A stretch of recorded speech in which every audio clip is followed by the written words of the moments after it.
Here. Friedrich. Here. Honig. Here. Horgan. Here. Irwin. Here. Kostreva. Here. Leash. Here. Ortman. Here. Rise. Here. Madam Chair, you have a quorum. Thank you. First item on the agenda is approval of the agenda. Move to approve the agenda. Second. Any discussion? All those in favor? Aye. All those opposed? Motion passes. Next item on the agenda is approval of minutes. First, the minutes for the June 27th, 2019 regular meeting. Move that we approve the minutes of June 27th, 19 regular meeting as presented. Second. Any discussion? All those in favor? Aye. All those opposed? Motion passes. Next item on the agenda is approval of the June 27th, 2019 work session minutes. Move to approve the minutes as presented. Second. Any discussion? All those in favor? Aye. All those opposed? Motion passes. Next item on the agenda is Zoning Board of Appeals report. Commissioner Friedrich? Madam Chair, we did not meet. Thank you. And next item on the agenda is communications. Madam Chair, you have one communication tonight in your packet from Doug LaBelle. Thank you, Mr. Kane. And next item on the agenda is public hearings, starting with TC 1902. Mr. Kane? Thank you, Madam Chair. Our first item tonight is a continuation of your public hearing from the last meeting.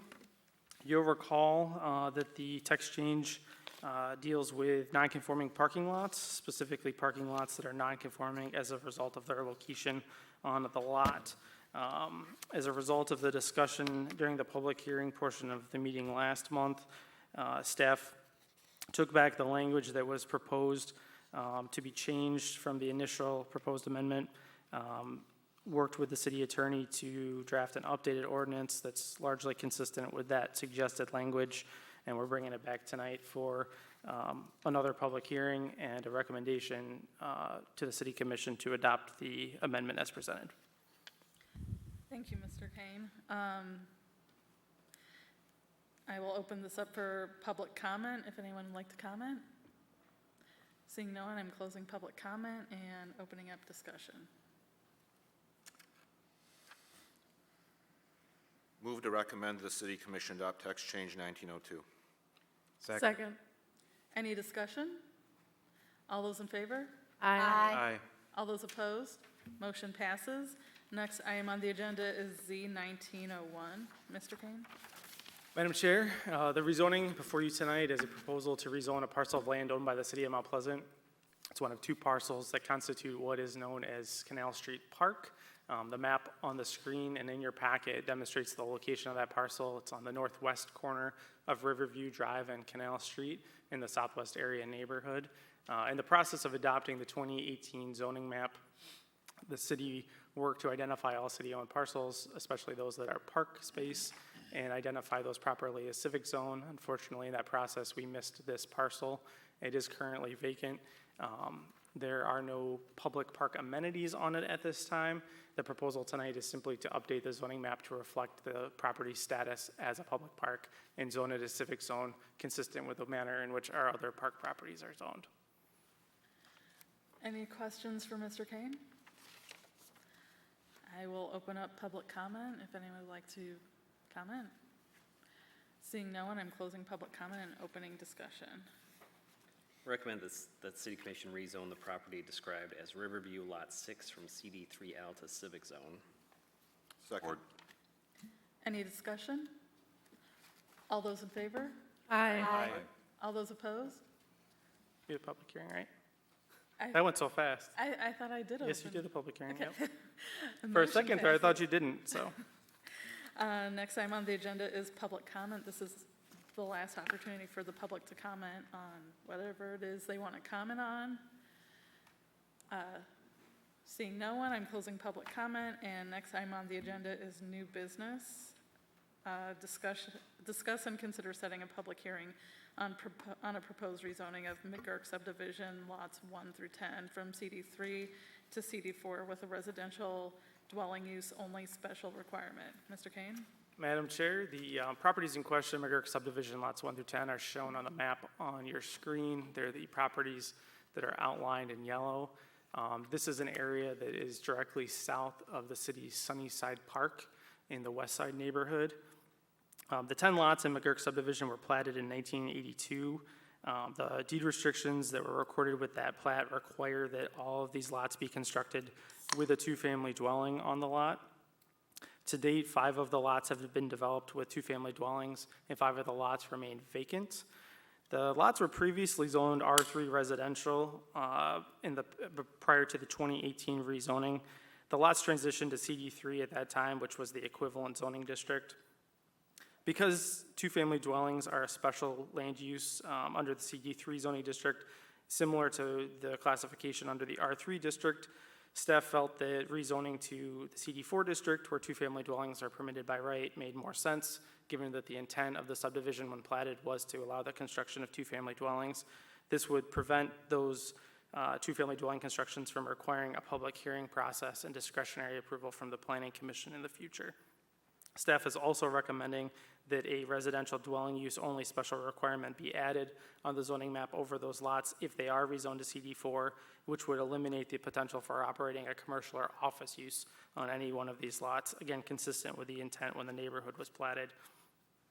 Because staff was initiating this rezoning, we did mail an initial notice to the property owners before bringing it forward for your consideration. This is in addition to our normal process where those folks would receive a public hearing notification if you were to set a public hearing tonight. We had an opportunity to speak with 3 owners that represented 8 of the lots, 3 which have duplexes currently located on them, and 5 of which are undeveloped. And at this point, we have received no objection from those property owners with regard to the proposal. So staff is recommending that you set a public hearing on the proposed rezoning for your next September 5th regular meeting. Thank you, Mr. Kane. Any questions for Mr. Kane? Yeah, I have one. It appears that 2 of those lots are rather oddly shaped. Is it even possible to construct a duplex on there? Or, Yeah, the lots are bigger than the average residential lot in the city. So it's a little tough to get context here because the development immediately to the west on that map is also primarily two-family dwellings.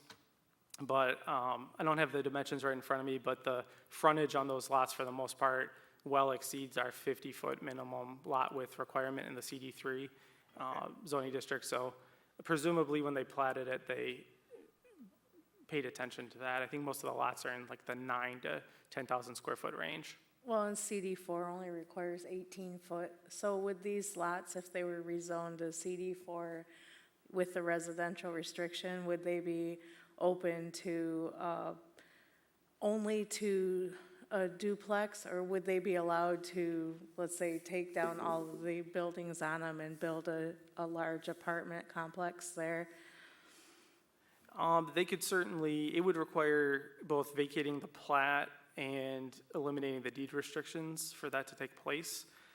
Given that the remaining vacant lots are under common ownership by the party that platted the development initially, I would be surprised if that course of action was taken, but the district would allow multiple family units in addition to On the two-family remaining units. lots, so they could build like a quad or an eightplex if there were room on the lot. If they met the land area criteria and the deed restrictions were not enforced by the property owners, then yes, they could. with this deed restriction, it's only 2-family units? Yeah, that's the only thing that's allowed to be constructed on the lots per the deed restriction. But the deed restriction is owned by is based on the owner, the current owner. No. It would be recorded with the Register of Deeds, I would Yeah, think. but deed restrictions aren't enforceable by the city. Right. So if there's a deed restriction on the books, we don't have any opportunity to take enforcement action to see that it's A abided deed by. restriction is recorded by the seller. Once it's in, Right. it's almost impossible to get out, so. Move to set a public hearing to consider rezoning McGurk subdivision lots 1 through 10 from CD3 suburban to CD4 general urban with a residential dwelling use only special requirement at the September 5th, 2019 regular meeting. Second. Any further discussion? All those, I move to postpone this, this until we've had time for discussion. I believe there'll be enough time the next month to have discussion. As a planning commission, we'll have enough time. We can discuss it right now, Oh, okay. if you have a concern now. Well, I do have a concern, but let me find it. My concern is that CD4 and the CD3 have a very different character. CD3 is primarily single-family housing, whereas CD4 is primarily with the even with the residential even with the requirement that it maintain residential status, CD4 is a different character. It's multifamily, so I think within this neighborhood, it would stand out. It would change the character of a primarily single-family residential. I fully support duplexes in this neighborhood, but I don't support the property turning into apartment complexes. And by doing this CD4, what we open ourselves up to is all the other duplexes who were zoned out by our zoning change in February of 2018. We made the issue that requires duplexes to be owner occupied, and that is probably where this deed restriction is coming into place, is that they have to have owner occupied housing if they do duplexes. I think that the issue on page 98 of our planning code, I think that's where this is coming from. So I would really like to consider, rather than changing it from CD3 to CD4, that we actually consider removing the owner-occupied criteria out of our zoning ordinance, because that keeps the neighborhood as all duplexes or single-family, rather than turning it into multiple-family neighborhood.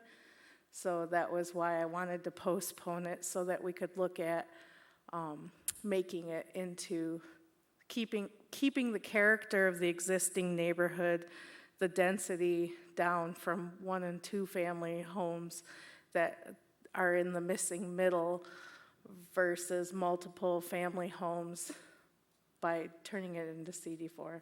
So, I mean, I guess the difference I see between this R3 restriction regarding duplexes versus this is an entire subdivision that has a deed restriction that requires duplexes, which makes building on those lots impossible if the zoning isn't changed. That's different than an existing duplex or getting approval to put a duplex on one parcel. Right. The reason that building the duplex is impossible is because of our zoning ordinance that says we can't have, all duplexes must be owner occupied. And I think that is where the problem is, not in this particular parcel that we don't. It's an entire subdivision we're talking about that probably should never have been zoned to CD3 to begin with. It should have been zoned CD4 because CD4 allows for duplexes, and it's going to have a restriction to prevent non-residential uses. I don't know that I'm that concerned about it being a quadplex versus a duplex. That would still serve the missing middle, but the deed restrictions prevent that from happening anyway. I have a clarifying question. Would changing the owner occupied, to me, that brings to mind more of almost like the short-term rental, like the Airbnb kind of thing of owner occupied, versus would removing the owner occupied contingent even allow for a duplex to still be there? That seems to me as to being a different character of building than a residential home. A single family home is different than a duplex. That's a multifamily home. I don't know, I guess if. I'm not exactly rephrasing the question. I'll make Okay. sure I answer the right question. Okay, so she brought up that maybe removing the requirement for the owner occupancy might open it up to having duplexes with a CD3, but that would really only be for situations where it would allow for like Airbnb kind of things, right? Because other people could live there as a rental. The standard she's referring to requires that the property as a unit, so the dwelling, not the dwelling units, but the dwelling carry a homestead exemption. So presumably at least one of the two units would be owner occupied and qualify for, if it was just one of the two units, it would be a percentage homestead exemption, so usually based on square footage that's occupied by the owner. If both sides happen to be owner occupied, which there are circumstances like that in the city, where like family members own them together and occupy them separately, then they would carry a full homestead status. So that's the specific criteria that Commissioner Rise is speaking to. I would just offer, I guess, as additional context for why staff is bringing this forward, not the property owners. When we prepared the rezoning in 2018, we were looking, generally speaking, at there was some equivalency between districts on the old map versus the new map. And so for the most part, you went from the one district on the old map to the equivalent district under the new map. It's a bit puzzling to me why these properties were never zoned M1 under our old map, because M1 would have been the equivalent district to what I'm proposing these properties be rezoned as tonight. That M1 district would allow two-family dwellings by right, as opposed to making them subject to a public process, which, given the fact that the neighborhood was established for duplexes, would seem to be a better fit. I was looking at this as contextually other places in the community where we have neighborhoods that are solely duplex, triplex, or quadplex in nature. Those are all zone CD4.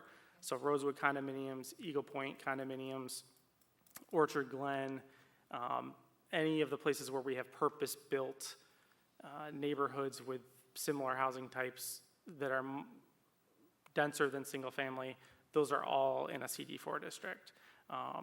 And while, yes, any rezoning presents an opportunity for other uses that may not be the specific intended use in that district,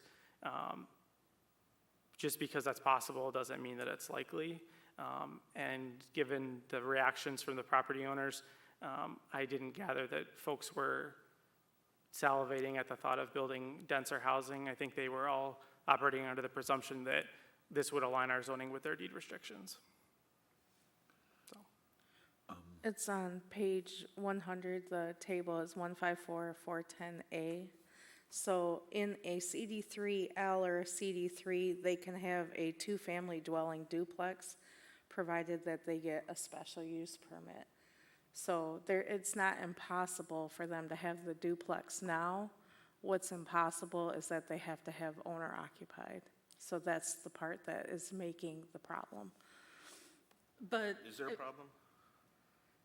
They can't build because they have to be owner occupied, and one owner can't occupy 10 One of the things by setting a public houses. hearing for September 5th is then we could hear about that and see if this is actually a problem that's occurring. I mean, I don't see how that's a problem if we're rezoning to CD4, which doesn't require special use permit to build the way it was platted. It was platted and planned to be duplexes. So CD4 would allow the deed restrictions to not stop building there. It's arguably a taking to keep it as a CD3. Absolutely, I agree with you 100%. The problem is that there's many other duplexes in the CD3 and CD3L. In the town, there's many duplexes all over town who are having this issue of having to be owner occupied. And so that is where the problem is. If I could, I just want to correct that point, because any existing duplex in the city was not subject to that requirement when the code language was adopted. So That owner occupancy requirement doesn't apply to any existing duplexes in the Any city of Mount Pleasant. new duplexes in in a CD3 or CD3L. But I just would want to be need clear that yeah. it's not impacting any duplexes that exist today in the city of Mount Pleasant.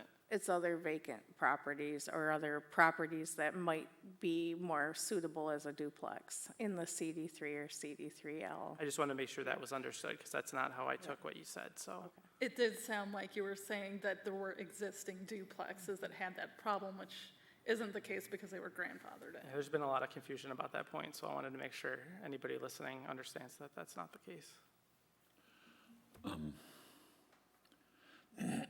Well, I'm not really happy about changing it to CD4 and then anybody can come and build a condominium in there. And I think part of your concern, although I don't think perhaps the major concern, I don't know, I don't want to put those words, part of your concern is, well, okay, it was platted to be duplexes, and it was not platted to be duplexes with owner occupied. And if you move it to CD4, then that's what they can do without having to go through any other rigmarole. And I think that's okay if that's what it was supposed to be. I don't think the whole neighborhood was ever intended that it would have multiple family dwellings and apartment buildings in that spot. And I don't know if there's any way that we can protect against that, except that, well, a lot of hurdles would have to be overcome for them to get there.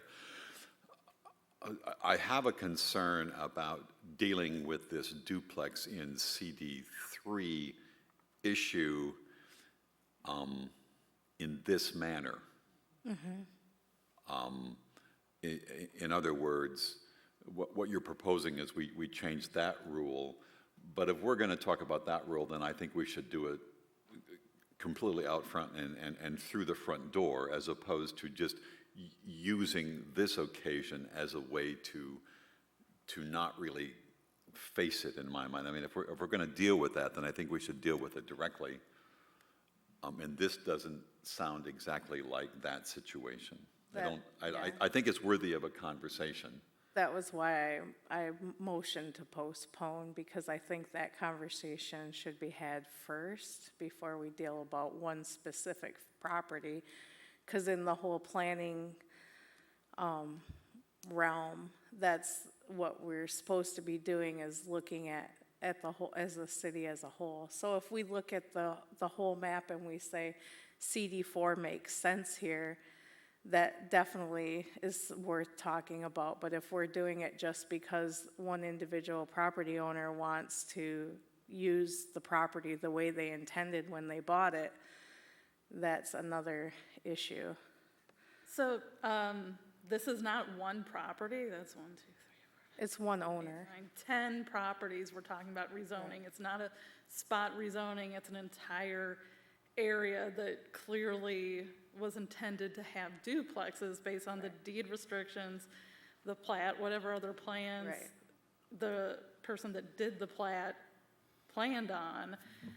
I really don't see how that's relevant to discussing CD3 duplexes like that are just randomly around town, not in one neighborhood, but all over the place.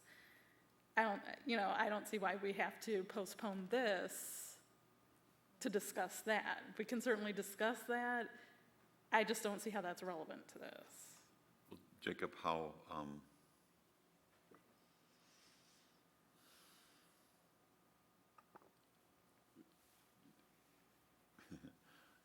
I mean, if the matter wants to be discussed by a member, I think that's fine. I don't want to conflate these two issues.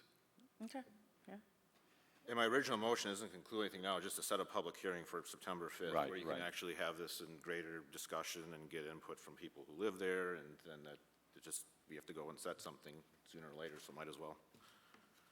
And it gives us another month to think about it, and we get public input at the same time, next time around, so.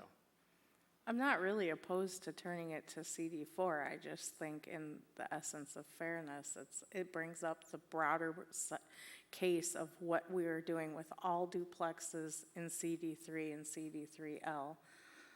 That's all. But to move forward with this doesn't prevent you from bringing up that bigger issue. Perfect.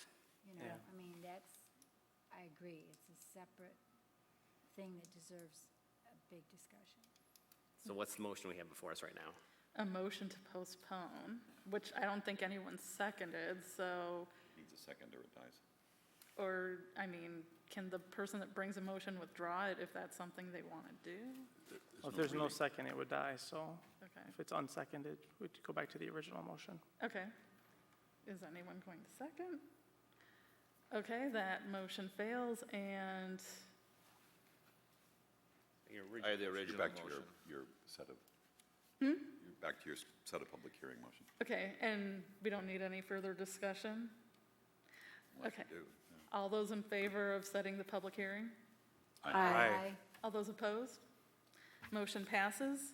Next item on the agenda is discuss amendment to section 154.411 of the zoning ordinance and consider setting a public hearing on this issue at the September 5th, 2019 regular meeting. Mr. Kane? Thank you, Madam Chair. I presume that you all remember the joint meeting with the City Commission in May of 2018 like it was yesterday, like I do. At that meeting, at our annual joint meeting, one of the items that was discussed at that time was expanding the requirements in terms of solid waste collection so that we would ensure that recycling containers were provided for and adequately screened at all developments. Currently, the zoning ordinance refers to solid waste, but does not refer to recycling or the containers necessary to collect recycling in terms of the site plan requirements for new development. This change basically just expands that section of the code to be more inclusive of all types of solid waste, both trash and recycling. Tonight, staff's just recommending that you set a public hearing on this change for your September meeting. Any questions for Mr. Kane? Any discussion? I move to set a public hearing to consider proposed text change 1903 at the September 5th, 2019 regular meeting. Second. Any discussion? All those in favor? Aye. All those opposed? Motion passes. Next item on the agenda is discuss amendment to section 154.412 of the zoning ordinance and consider setting a public hearing on this issue at the September 5th, 2019 regular meeting. Mr. Kane? Thank you, Madam Chair. The next item is another proposed text amendment to the zoning ordinance. This one has to do with stacked parking. Stacked parking would be any parking that's not accessible by means of a maneuvering lane or a drive aisle. So essentially any parking that's not configured in the manner of a typical parking lot. Currently, the code makes provision for stacked parking in some limited circumstances. 1- and 2-family dwellings are allowed to have stacked parking. And as a result of a 2015 code change as part of the M2 codification project, we do allow limited amounts of stacked parking for rooming and boarding dwellings and registered student organization dwellings. I've had a few discussions with property owners over the last couple years about potential circumstances where there was stacked parking desired or a desire to maintain existing stacked parking when the use of a property changed. They seemed like they were situations that bore consideration for a potential text amendment. Those two situations were cases where a existing residential use is converted to a non-residential use or mixed use. So specifically where we've had 1- or 2-family dwellings, particularly in areas near downtown Mount Pleasant, that are in areas that have historically been zoned for mixed use, that do ultimately convert to an office or commercial use and perhaps have a vestige of a driveway from their use as a single-family or 2-family dwelling.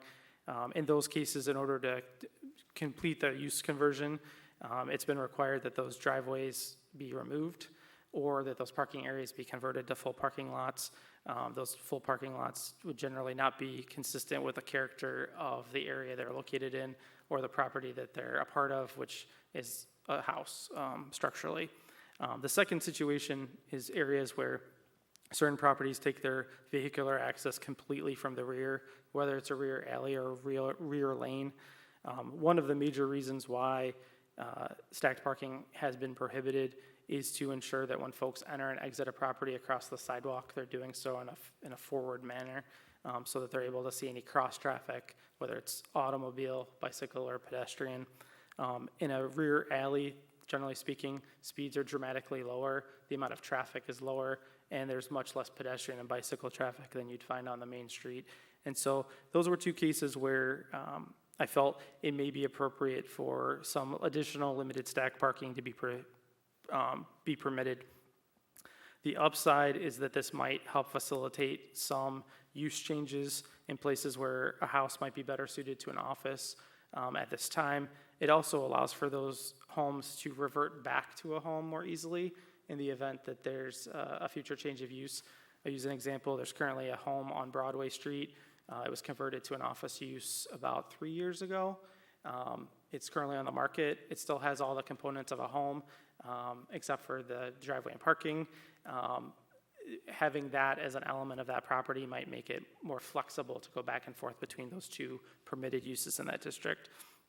This might also help us to eliminate unnecessary impervious area if we're requiring someone to build a complete parking lot. That's costly to the property owner, but that also eliminates green space on a property, potentially adds additional impervious surface and stormwater into our systems. So this might allow us to get a little bit more parking in certain situations without necessarily adding a extreme amount of impervious area to that lot. So just looking tonight for feedback and for you to set a public hearing on that proposal for your September meeting. Thank you, Mr. Kane. Any questions for Mr. Kane? Any discussion? I move we set a public hearing to consider proposed tech change 1904 at December 5th, 2019 regular meeting. Second. Any further discussion? All those in favor? Aye. Aye. All those opposed? Nay. Motion passes.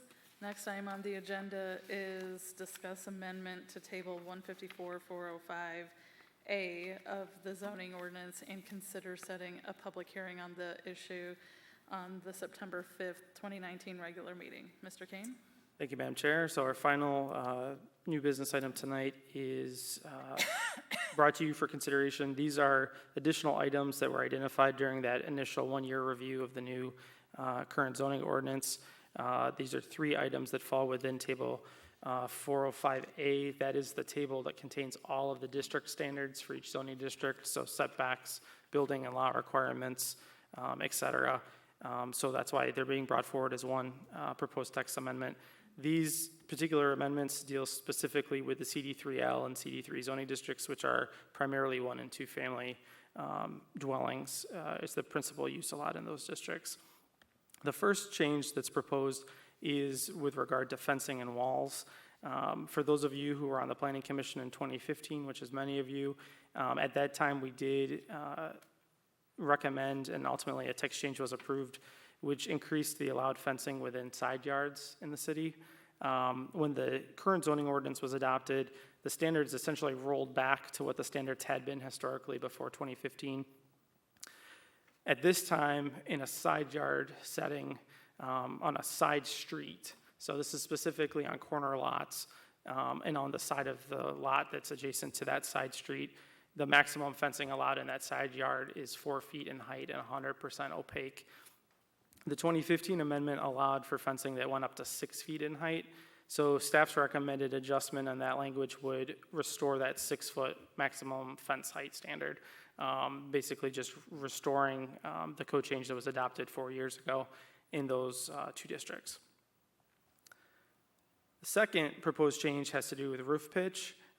As noted in your correspondence tonight, staff has had several meetings with Joe Olivieri, who's a local home builder, and in the course of those meetings, one of the items that we discussed was the current standards for roof pitch in the CD3 and CD3L districts. At the moment, the minimum roof pitch standard in that district is 812. Coming out of those conversations with Joe and looking at other standards that have been applied in other neighborhoods in the area, we came out to a determination that 712 was more appropriate. It's obviously 712 and 812 are very close, so to the average person's eye, including my own, you're not going to really notice a difference. It's also, as I said, consistent with the practice in new home construction over the last several years in the area, and it does have the potential to lower building cost by dropping below that 812 threshold. The third change that's proposed has to do with driveways. This is again another item that was brought forward through correspondence to the City Commission. Currently, the standard for driveway width in the CD3L and CD3 zoning district is 10 feet at the front property line. The proposed amendment would bring that standard up to 18 feet, which again, looking at recent home construction over the past several years, is at or slightly above the typical practice with new home construction where there's an attached two-car garage. So staff tonight is just looking for you to set a public hearing on these changes for the September meeting. Any questions for Mr. Kane? Yes, I do. For the CD-3L and CD3, dropping from 812 to 712, in those kind of districts, do we know what the state building code would be for that? State building code minimum roof pitch, I believe, is either 312 or 412. Okay, because 712 is still really steep. Is it possible to take that down to like a 612 or something like that? I mean, anything's possible. You certainly can't set it lower than the state building code That's standard. why I wanted to know what Absolutely, that that's a was. good question. I mean, the state standard is actually as low as 412? Well, don't quote me on it. It's somewhere in that range.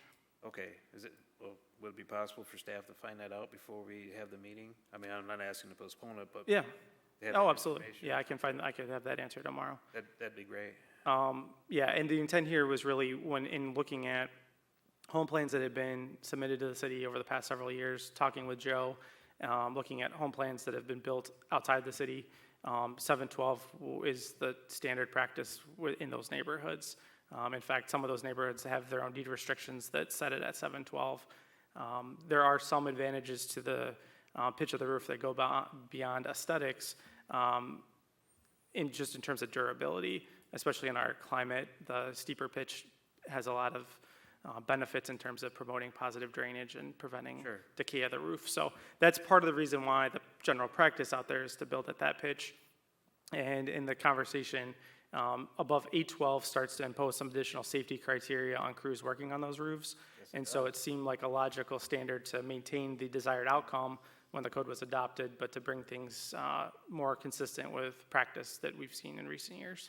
I'm not going on either one. Yes, I mean, it's 412, maybe 5 is about my limit.